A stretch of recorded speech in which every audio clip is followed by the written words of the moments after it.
So yun po mga idol, no? Isa mapagpalang araw po sa inyong lahat. Brad Tudong Adventure po nagbabalik, no? So mag-explore po tayo ngayon, pero siguro maano namin to, ma-upload namin siguro pag uwi na namin, no? So sana po ay maintindihan niyo po yung strategy na gagawin po namin mga idol, no? Kasi may hahantingin po tayo at hindi pwede na ma-monitor nila yung ah, mga video natin. Kasi pag na-monitor nila, pwedeng, pwedeng matiktikan nila tayo kung saan na tayo banda, no?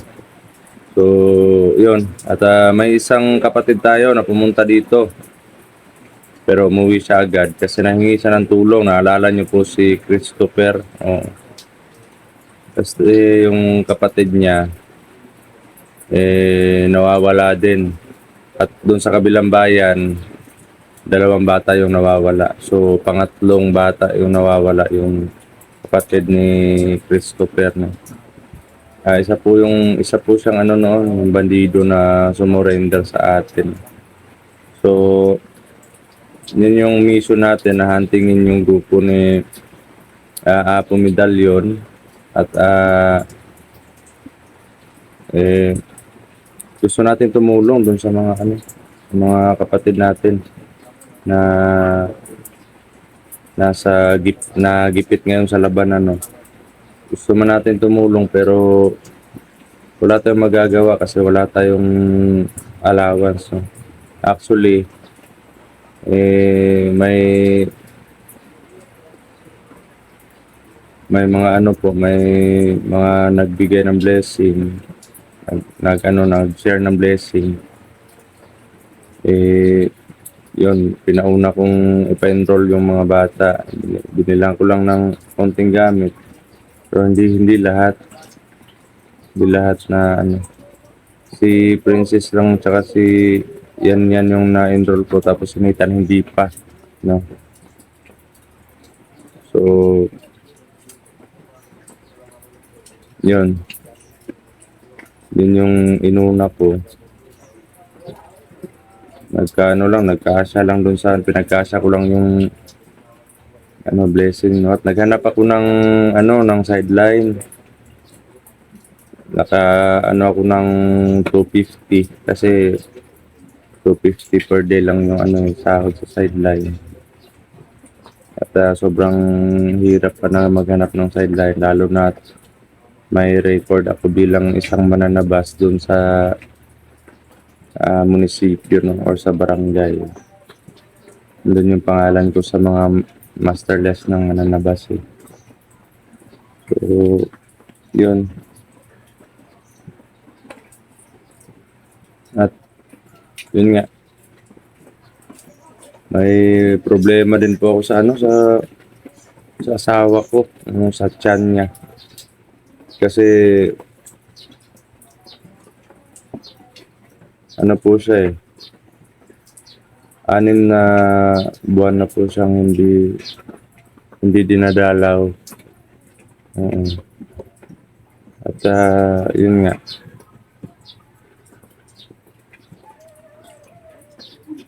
pina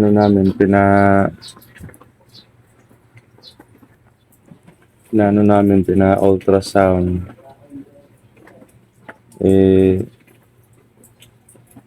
walang nakitang bata. Akala namin buntis siya, pero yun talaga yung namin, buntis. Pero nagtaka kami bakit nawala yung bata. Nung una pinahilot namin, tapos may bata naman sa loob. Tsaka na siya, nag-prenatal, ganon. May naman, may heartbeat. Pero nung time na sumasakit yung tiyan niya, hindi naman siya dinudugo. Excuse me po sa sa mga masesela, no. Hindi naman siya nagdurugo, no. Yun nga lang, Pag pa-ultrasound namin, kasi medyo sumasakit yung tiyan niya. Pag pa-ultrasound namin, walang laman yung tiyan niya.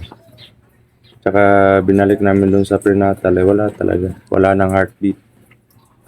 Yun yung nagtaka kami. At yun, sa ultrasound, walang nakitang bata pero hindi pa nabasa.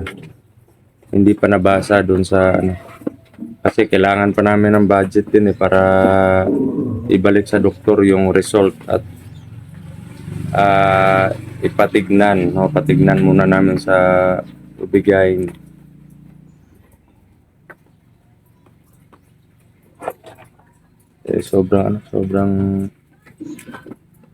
Sobrang gipit po talaga mga idol. Pero di bale, lalaban po tayo. At, kailangan ko pong tapusin yung mission. Kailangan po namin tapusin yung mission kasi hindi po sila titigil kahit hangad po namin yung magandang kinabukasan para sa pamilya namin. Kahit hangad po namin yung katahimikan, yung magtrabaho na lang para sa pamilya, maghanap ng trabaho kahit malayo. Kasi dito sobrang ano po ng sobrang hirap po ng trabaho talaga dito. At hindi naman ako basta-basta maka-apply kasi sa munisipyo may record ako. Yung pangalan ko andun. Pero sa barangay hindi ako makarehistro sa yung sitio, purok, ganun. Kasi palipat-lipat ako ng bahay, hindi na katulad nito, nagre-renta lang kami. Ganun. Tapos kung gagamitin na, alis na naman. Okay lang sana kung may talaga, may sariling bahay, ganun. Para may stable na tirahan, no? Pero di bale mga idol, lalaban po ako.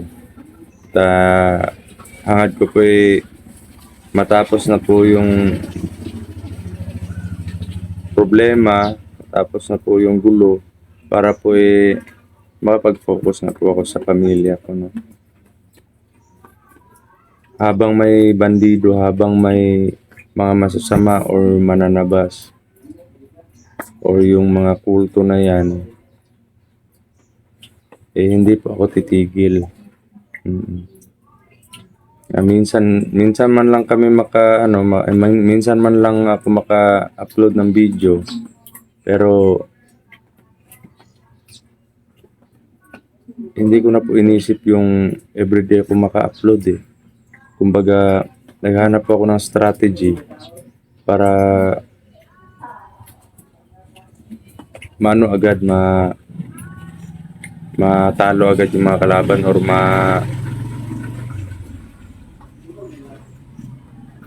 matapos yung mission namin. Pasensya na po kayo at medyo maingay po yung kapitbahay, no? Ay, kapitbahay kasi dito malapit nag-boarding house. So, yun, kasama po natin si Dudoy. Yan, si Dudoy. Yan. Yun, magandang araw mga kabunso. Yan. Kami lang po dalawa muna ngayon kasi si Max Tom, siya po yung nag-aasikaso palakad-lakad dun sa gamutan ni Maui, no? So, nakalabas na po si Maui sa hospital pero tuloy-tuloy pa rin yung gamutan niya. At hindi pa masyadong makagalaw yung kalahati ng katawan niya dito pa ganun. Kasi ulo alam naman natin na halos yung mga ugat natin sa katawan konekta sa ulo natin. So, yun. Ano po natin, pagdasal po natin yung maagang recovery ni Brother Maui. Ano yung baon mo, Doy? Anong baon mo? Yan, may ubo pa po tayo. Yung dalawang biskwit lang. Sa akin, dalawang biskwit. Kaya, paramihin na lang natin yung tubig natin. Oo nga, tubig. Pero anuhan natin, Doy. Hanapin natin ng strategy na hindi tayo makipaglaban ng ano sa kanila, yung dikitang laban kasi lugi tayo eh, dalawa lang tayo. May mga proteksyon na tayo, may mga nanumbalik na po yung orasyon ko mga idol, yung mga tigalbo at yung depensa. Pero hindi lahat, hindi po lahat na nanumbalik kasi marami pong nawala sa akin. Kaya sana po suportaan nyo pa rin po yung mga video natin i-upload at pagdasal nyo po kami palagi. Sana always po kami magtagumpay sa bawat lakad namin at sa lahat po ng hamon ng buhay at lalong-lalo na po sa mga pangarap namin para sa pamilya namin, no? Para sa kinabukasan ng pamilya namin. At yun, darating man yung araw na maa-achieve po natin yung kasaganahan, hindi naman po tayo magbabago. Ganun din naman po. Wala namang dapat ipagbago. Kasi kung ano yung ano ka talaga, dapat yun ka lang hanggang sa huli. Kung ano ka, kung paano ka nakilala o kung paano ka nakilala ng iba sa simula, dapat ganun pa rin hanggang sa dulo. Hanggang sa hindi ka na nila makilala ulit. Ganun lang yun. Ikaw, Doy, ano yung sasabihin mo sa kanila? Papugi naman yan papugi na naman yan. Hindi, ang masasabi ko lang sana makarecover na si Maui. At yung mission natin sana walang mangyaring Walang mangyaring masama mm sa atin. Kasi dalawa lang tayo, bro. Pero tatlo tayo. Lima. 5. Panginoon. Tapos yung mga gabay natin.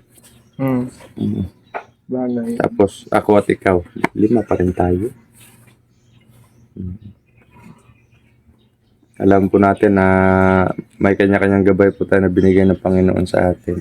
Pero At lalong-lalo na po yung nakagabay yung Panginoon sa atin. Pero yung iba, bro, no, hindi pa nila alam yung... Hindi pa. Pa nila alam yung mga gabay nila. Lahat po ng tao may gabay pero kailangan nyo lang po ng mga dasal or mga ritual para po makilala or magising yung mga gabay ninyo. May gabay ng pampaswerte. May mga tao din na walang gabay. May mga tao din na walang gabay. Kunwari, sa panaginip mo, parang may nakikita kang bata or isang babae or isang lalaki. Palagi kang nananaginip ng mga nakakatakot na itsura. Ibig sabihin nun, may gabay ka at may nagbibigay ng sa'yo. May nagbibigay ng babala, ganon. So, pero yung pinakamaganda na magiging gabay yung pampaswerte talaga. Kasi malayo ka sa disgrasya. Malayo ka sa yung tawag na malas at malapit ka sa blessing, no? Kasi sa akin yung gabay ko pang talaga yan. Kumbaga pangbakbakan yung gabay ko.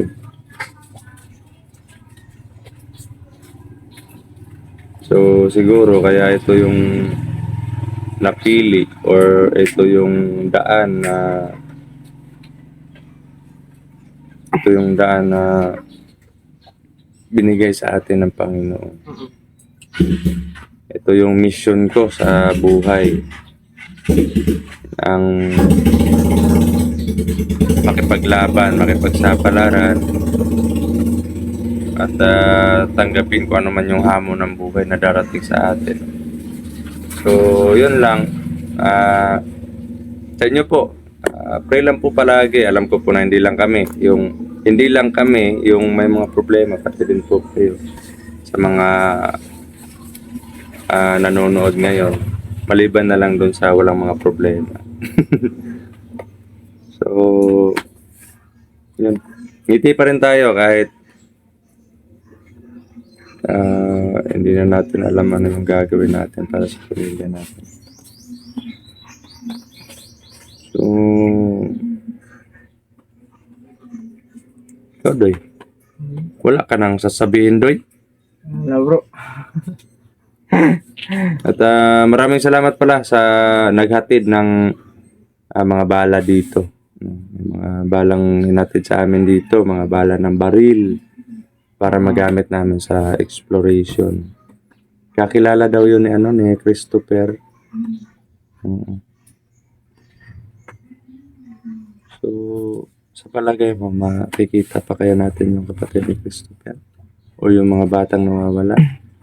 2 bata yung sa kabilang baryo nawawala. Tapos, pangatlo yung kapatid ni Christopher.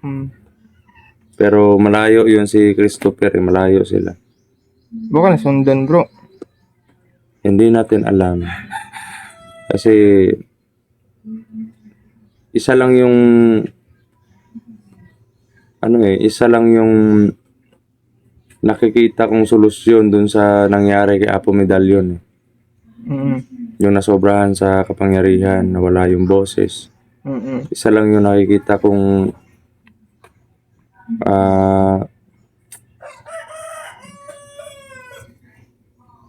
gamot. Kailangan niya mag-alay ng buhay ng mga bata. Yung mga inosenteng tao o inosenteng mga bata, gano'n. Yan yung Ginagawa niya lang yung alay, no? Yung mga bata. grabe yung tao na. Lalo na ngayon na may bale. Laban tayo doon. So, yun mga idol, no? Hanggang dito na lang po yung namin, yung update. At huminto na po yung ulan. So, yun, lalakad na po kami. Maraming salamat po mga idol. Siguro ma-upload namin to pag uwi na namin, no? So, yun. Nag-love shoutout sa inyo lahat sa mapagpalang araw. At ito po si Brad Dudong Adventure nagsasabing mahal na mahal po kayo lahat. Ingat lang po kayo lagi.